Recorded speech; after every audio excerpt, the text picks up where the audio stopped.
You'll hear two teachers discussing a school trip. First, you have some time to look at questions 1 to 6. Now listen carefully and answer questions 1 to 6. Oh, there you are, Paul. Do you have a few minutes? Can we think about this year's school trip? Hi, Jean. Yes, of course. Have you got any ideas? I've been looking through some information, and I've brought a few leaflets with me. Here you are. Okay, thanks. Just remind me when the trip is. Next Friday.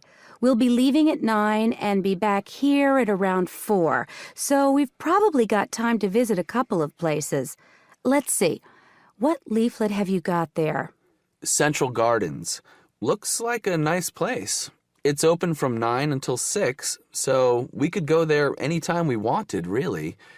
What about there in the morning and then somewhere else in the afternoon? Farmers Market would be an option first as well, at least until they close at 1. Or we could try Grey Castle.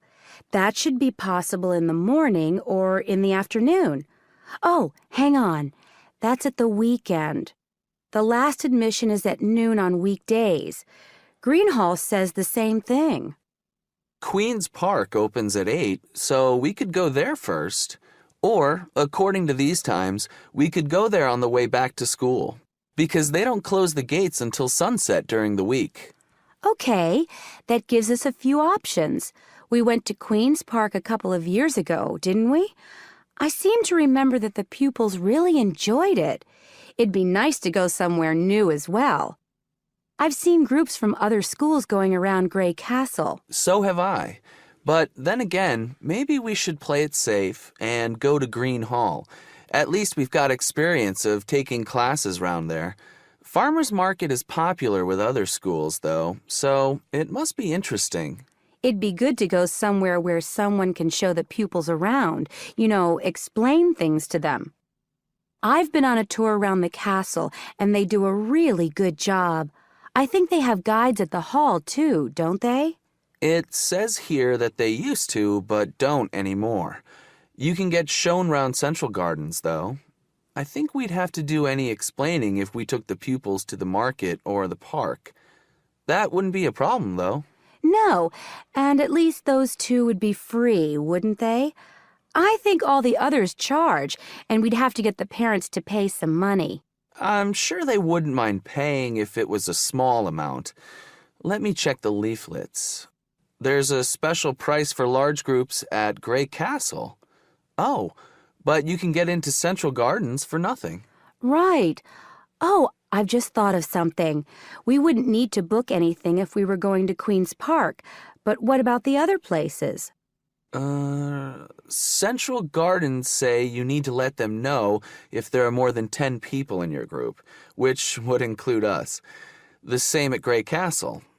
Farmers Market says you can just turn up, and so does Green Hall. Right. Well, I suggest we take the pupils to Grey Castle for a tour in the morning. How does that sound? Yes, sounds good. We should contact them to book it as soon as possible. In the afternoon, we can do something a bit more relaxed at the park, and we'll have to think about going to Green Hall another year. Shame Farmers Market isn't open, but we can't change the day. So that's a decision then. Now, let's think about what we're going to get the pupils to do. It's a school trip, after all, and we should give them some work to do. Before you hear the rest of the talk, you have some time to look at questions 7 to 10. Now listen and answer questions 7 to 10. I think they should know something about the place before they go. That way they know what they're looking at, and they'll be able to write about it better when they get back. I'll put some information together to look at home and give them copies after the next lesson. Good idea. I'll write something for them to do as they're going round the place. We did a quiz last year, and that worked really well. I'll do the same kind of thing this time. Okay. Now, what about the travel arrangements? How are we getting there? What do you think? I remember one year Mrs. Jackson took her group by bus, and that was a complete nightmare. It's quite a long way, isn't it? We could hire a coach for the day, which is what we usually do, or there's the train. It's rush hour, though, isn't it? So it'll be really crowded. And it'll be more convenient for the rest of the day if we've got our own transport. Yes, we'll do that then. Anything else? Oh, we need to let the parents know what's happening. We could ask the office to call everyone. It would take too long with so many. I know when we send a letter home, there are always a few pupils who lose it, but not all the parents have email yet, so I don't think we have any choice, really. I'll write something and take it to the school office this afternoon. Right. I'll go and tell the pupils the good news.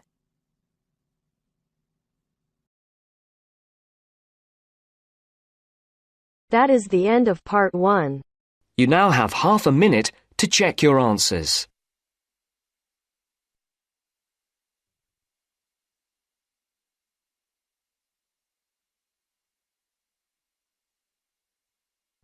Now turns to part 2. Part 2. You will hear a talk by a wildlife specialist on a type of bird called a kiwi. First, look at questions 11 to 15. As you listen to the first part of the talk, answer questions 11 to 15.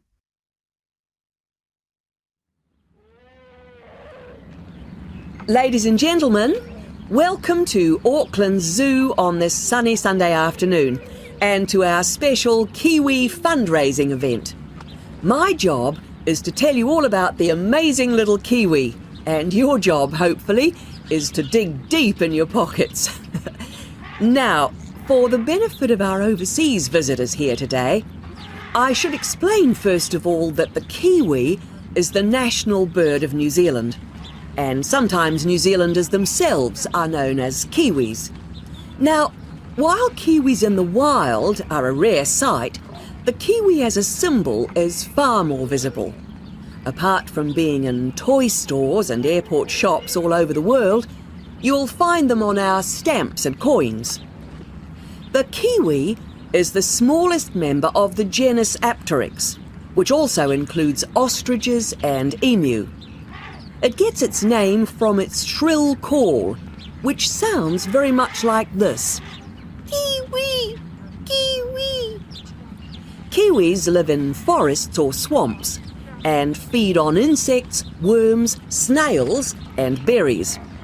It's a nocturnal bird with limited sight, and therefore it has to rely on its very keen sense of smell to find food and to sense danger. Its nostrils are actually right on the end of its long beak, which is 1/3 of the body length. Now, here's an interesting fact. Although kiwis have wings, they serve little purpose, because the kiwi is a flightless bird.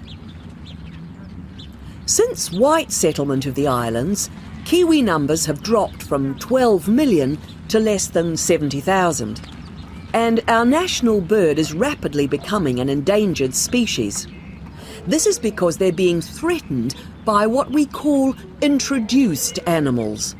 Animals which were brought to New Zealand, such as cats and ferrets, which eat kiwi eggs and their chicks.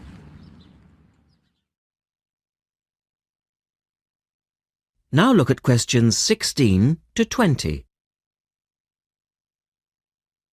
As the talk continues, answer questions 16 to 20. And so we have launched the Kiwi Recovery Programme in an all-out effort to save our national bird from extinction. There are 3 stages to this programme. Firstly, we have the scientific research stage. This involves research to find out more about what kiwis need to survive in the wild. Then secondly, we have the action stage.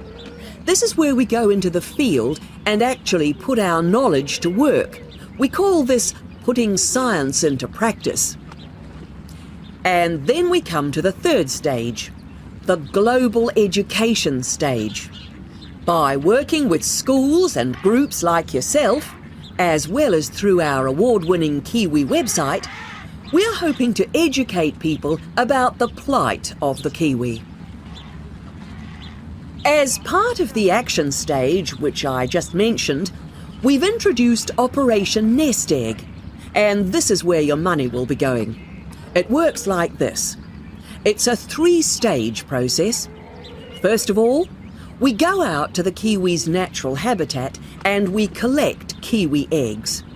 This is the tricky part, because it can be very difficult to find the eggs. Then, in safe surroundings, away from predators, the chicks are reared. Now, this can be done on predator-free islands or in captivity. They're reared until they're about 9 months old, at which stage the chicks are returned to the wild. So far, it's proving successful. And since we started the program, some 34 chicks have been successfully raised this year, and their chances of survival have increased from 5 to 85%. However, it's not time to celebrate kiwi survival just yet. About 95% of kiwi chicks still don't make it to 6 months of age without protection, which is why Operation Nest Egg is so important. And we ask you to give generously today.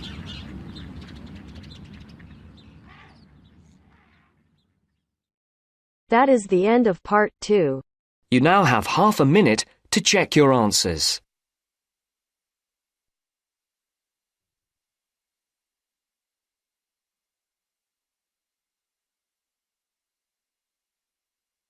Now turns to part 3.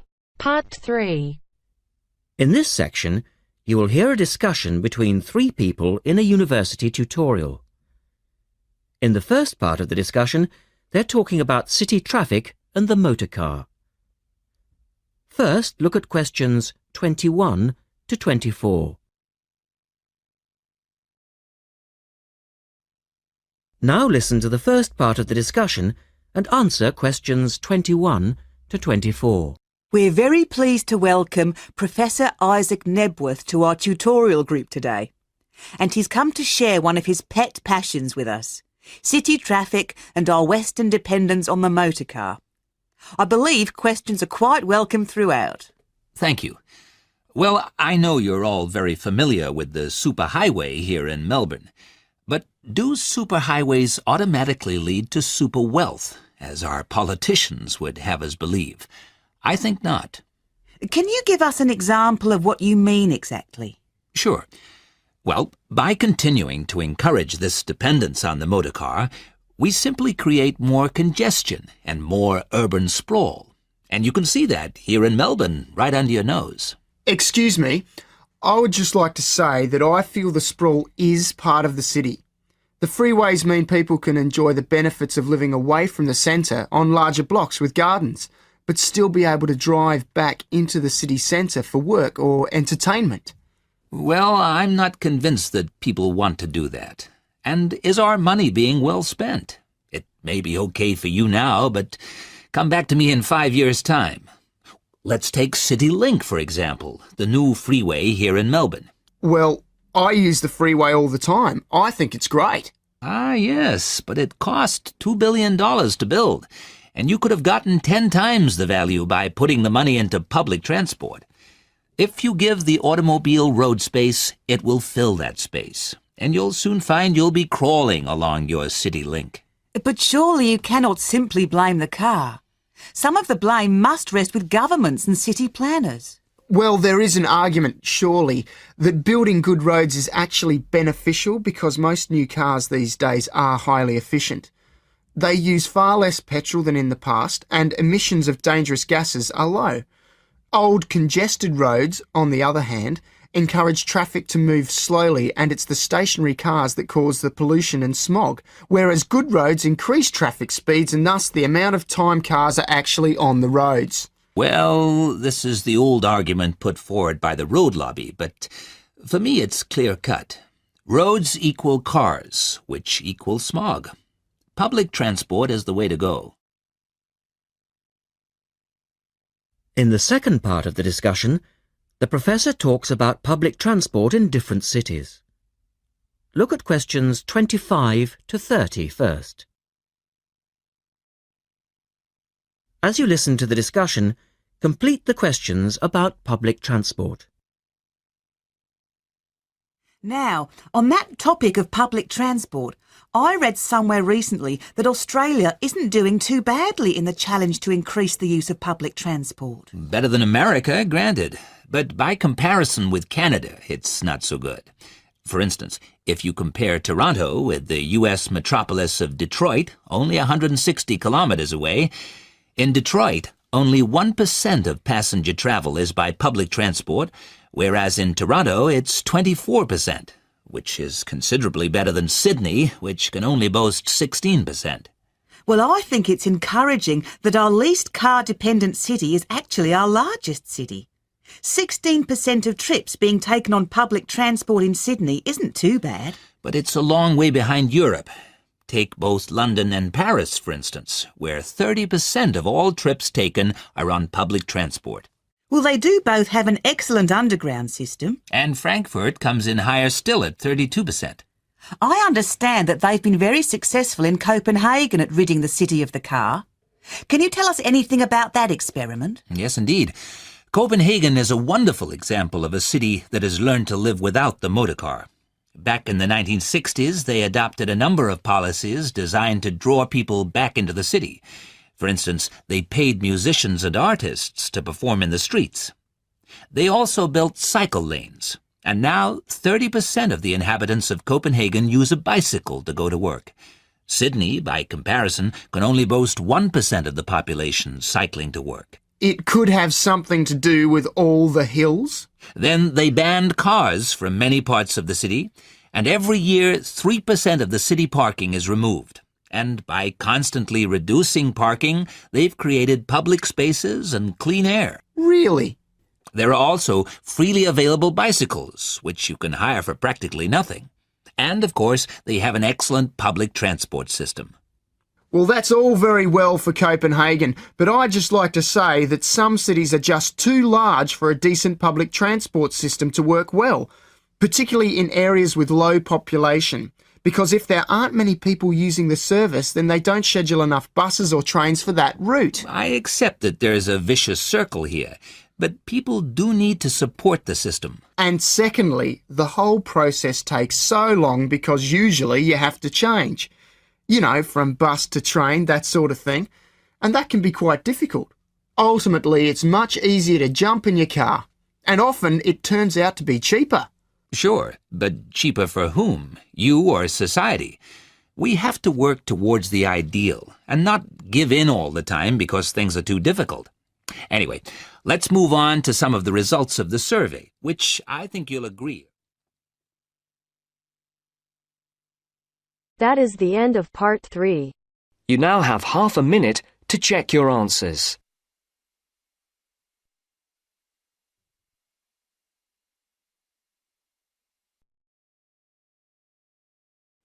So, having seen that the 6-term system has passed the test of cost-effectiveness, we can move on to the educational aspects of this arrangement. Firstly, all the terms would be approximately the same length. Instead of terms up to 13 weeks, which we have now, there could be a repeating pattern of 7 weeks of term time plus 2 weeks of vacation. This would be repeated 6 times per year.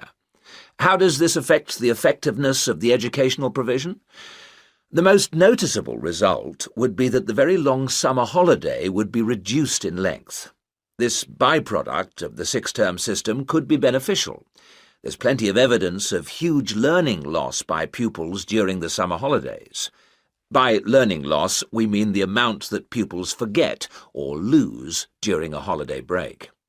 Ashley carried out a number of analyses which showed this conclusively. He investigated 39 studies examining the effects of summer holidays on standardized test scores. His analyses indicated that summer learning loss equaled 2 weeks to 7 weeks of instruction. On average, children's test scores were 3 weeks lower than when they left school in the previous term. He also found differences in the learning loss effect according to subject. The subjects he analysed were reading, writing and maths, and he found that the effect was greatest in maths and reading. Furthermore, although all social groups experienced roughly similar learning loss in the field of maths, the studies found that disadvantaged children showed even greater losses in reading skills. So, the problem of learning loss in traditional schools is clear. However, the results of studies into the six-term system and learning loss are ambiguous. Marchmont found that pupils in six-term schools maintained their test scores after the shorter holiday period.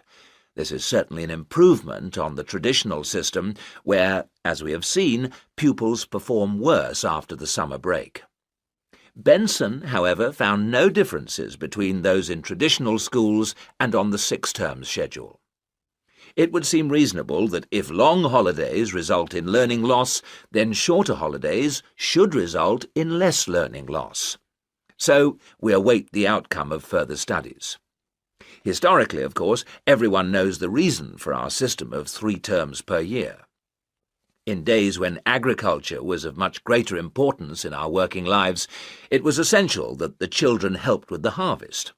Later on, this changed, and more people moved into the towns. But then there was a new problem. Before air conditioning, it was very impractical to try to teach children in the summer months. Nowadays, that's no longer a barrier. One way of providing something different is the summer school. Here, there is a completely different kind of educational provision. Cooper and others investigated 93 summer schools and the results they achieved. They all had a positive effect on learning. Most summer schools, of course, have small classes, and class size was shown to have a positive effect. Additionally, summer school children usually benefit from a great deal of parental support, not least because payment of fees is involved, and this, as so often, was shown to produce very good outcomes. Results were most impressive, in maths in general. That is the end of part 4. You now have half a minute to check your answers.